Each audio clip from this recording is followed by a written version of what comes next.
It's strange how life sneaks up on you. Moments that you don't even realize that they may be your last. And I found myself thinking about those moments more and more since May 28th when I had my triple bypass. It wasn't until after the surgery when I was kind of sitting by myself with your thoughts, you know? Because after surgery, you spend a lot of time doing nothing by yourself.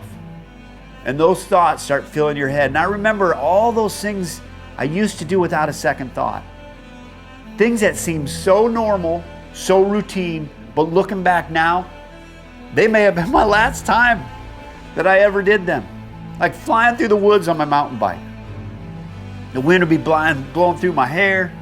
You know, feeling every bump. I'm fully locked into every berm, every jump, every root.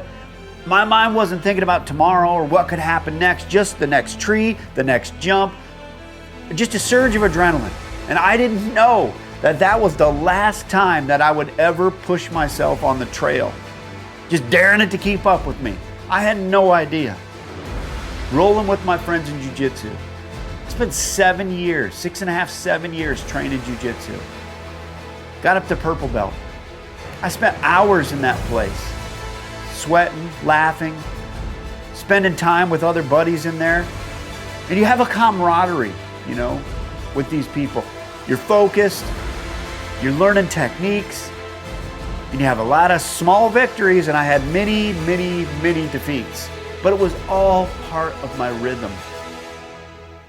It made me lose my stress. It made me not think of anything else except for what was in front of me at that moment. And the last time I was on the mat, I didn't realize that it was going to be the last time. I didn't realize that I would never be able to roll with those people again. At least not in the same way. And as of right now, probably never again. In leading up to those days, I remember talking to my coach after a practice or training. I hadn't been diagnosed yet with any of this heart stuff. And I remember talking to him and I said, this is the first time I ever have felt my age. I was clumsier. I wasn't in sync. I wasn't moving like I normally did.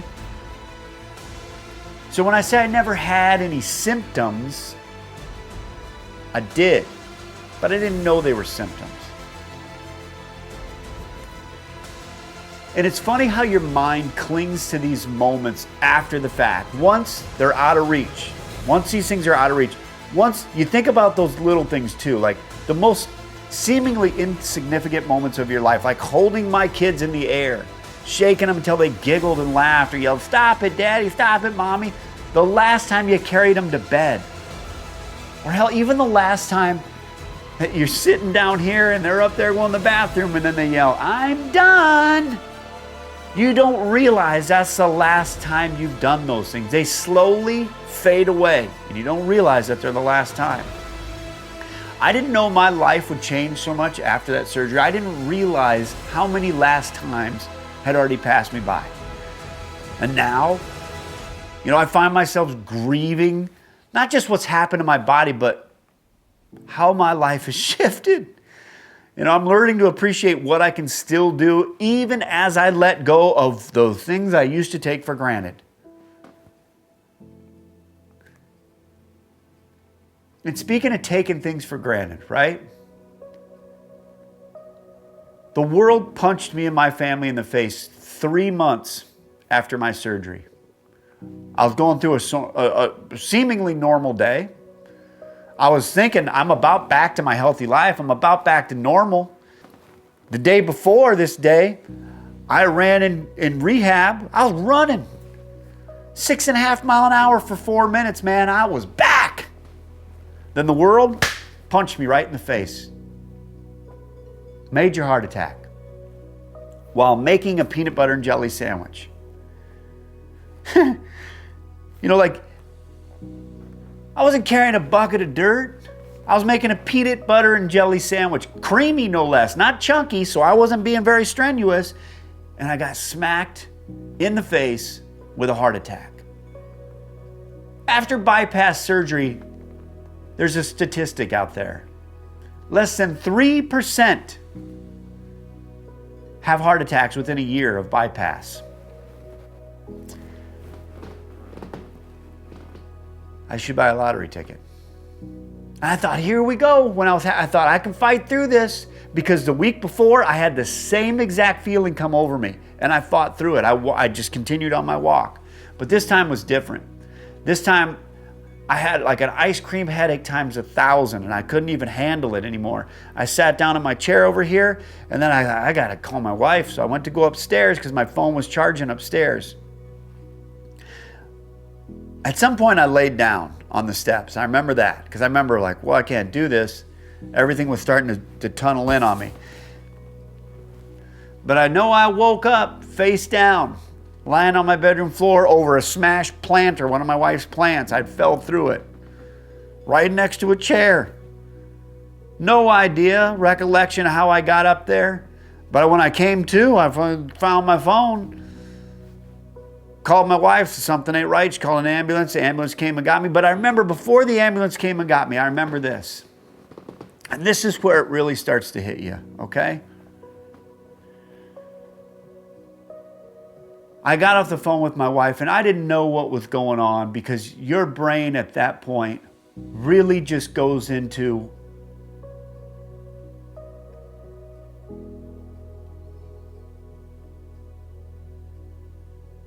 not panic mode, but last time mode. I remember after I got off the phone with my wife, I crawled into bed and I looked out our window, our bedroom window. We've lived in this house for 20 some years, and I've watched this tree grow. And that tree was in my sight, laying in that bed. And I remember thinking, this is the last thing.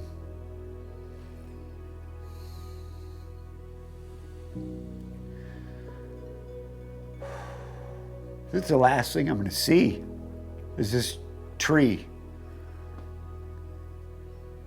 And I started thinking, what was the last thing I said to my kids? Was that the last time I was going to see my wife, my kids? And their last time seeing me is going to be laying in this bed. It was about that time my phone rang. It was my sister, and I don't remember anything that was said. I know I couldn't even talk at that point. I was just in so much pain and stress, because I knew I was dying. And I thought, man, this is the last time this is it.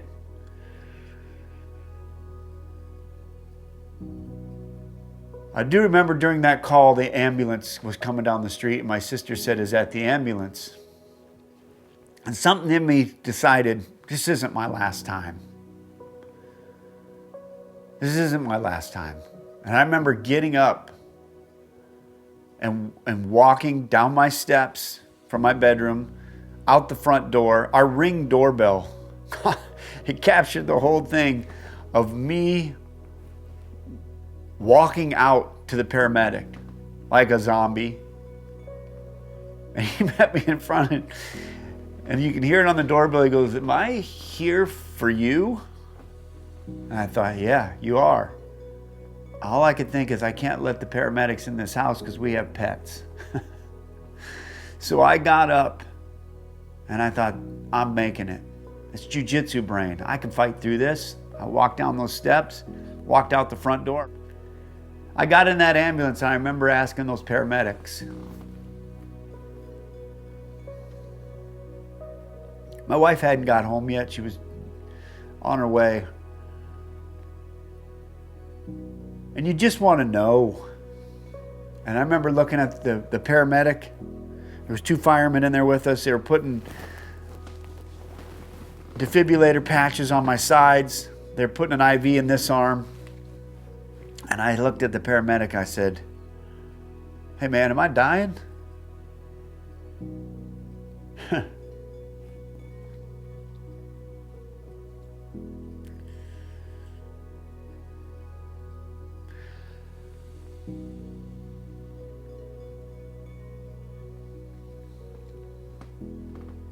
And they all three just looked at each other. They wouldn't say anything. I said, hey man, just be honest with me. Am I dying? I remember clear as day the guy said, well, I can tell you this. Right now you're in a good place. And you're also in the middle of a pretty big heart attack.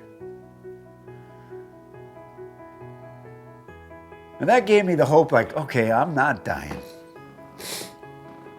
Right about then, my wife pulled up, and they were closing the doors. I told her goodbye, and you know when you see an ambulance going down the road, and they stop at the stoplights? They got their lights on, they got the siren on, but they stop and they look both ways. These guys didn't do that. Right? That's when I started thinking like, oh shit, this might be a little serious. Because they were hammered down. I remember looking at that back one on the interstate and I was trying to be funny because that's what my life revolves around, is comedy. So I was trying to be funny with these guys. And I remember saying, shit, I ain't drove this fast in a car in a long time, especially facing backwards. And I was watching these cars pull over. And these are all thoughts that are going through your head, like what's going through this person's mind? Like, are they thinking like, God damn it, stupid ambulance? And all the time I'm thinking, I just want to stay alive. I want to see my family again. Made it to the hospital. There's a whole bunch of people in this room waiting for me. My wife came in. They shaved me back up. I just got hair growing back on me and they shaved a bunch of it off. I was like, shit. I gave my wife a kiss goodbye, went in. Ended up with 7 stents. 7 stents after a triple bypass. So my blood flow should be like Michael Phelps right now. I don't know if it is. Life for my family and I has changed a lot. It's a strange balance of trying to remember who I was while embracing who I'm becoming. The heart attack was like a hard stop in my life. A moment where everything I thought I knew got completely flipped upside down. I never imagined saying goodbye to the things that I love doing so much. Riding my bike through the woods, feeling the rush, never having to worry about limits. I was pushing limits past what my body could do. I never thought about that was the last time. Jiu-jitsu, rolling with my friends, testing myself, learning, getting tapped out all the time. Last time I did those things, I didn't know it would be the last. But life has a way of making you see things different, giving you a new perspective when you least expect it. It's not about being angry at what I've lost or what I can't do anymore. It's about appreciating what I have. About realizing so much of the petty stuff, the frustrations, the small annoyances, they really don't matter.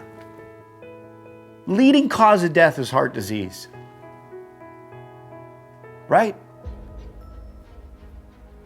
690,000 people, I believe, die of heart disease every year. And when you come face to face with something as serious as a heart attack or as serious as a triple bypass, it shifts your priorities in ways you can't imagine until you're there. Hug your family. Love them deeply because you don't know if that's the last chance. I've been lucky. Somehow I got a second and a third chance, right? The second chance was when I found out I had bypass problems. It was weird that I found it out the way we did. And then to have the heart attack and still be alive from this. And that's what makes me think about what matters. It's not about the things we stress over, but the moments with the people we care about. I've been given a gift of one more time. A chance to see things differently, to hold my loved ones a little tighter. The only live once motto is crap. Do what you want and do what you can. But the whole you only live once means that, hey man, I don't care. I only live once. Well, let me tell you what. When you're standing on the edge and below you is the end, you realize you may only live once, but you're not ready for it to be over. So my message is from this, You got to take care of your body. You got to listen to your body. You got to take care of yourself, your heart. So many things that you don't think are piling up are piling up. You don't think about those things. You don't think about what I'm doing today is going to affect me 10 years from now. You don't. Listen to your body. Know that those things will affect you because you don't know, again, if it's the last time you're going to do something. And I'll tell you what, I didn't know if it was the last time, but I told you, today's not the last time. Today's not the last time. Stay healthy, hug your family, because you don't know if it's going to be your last time.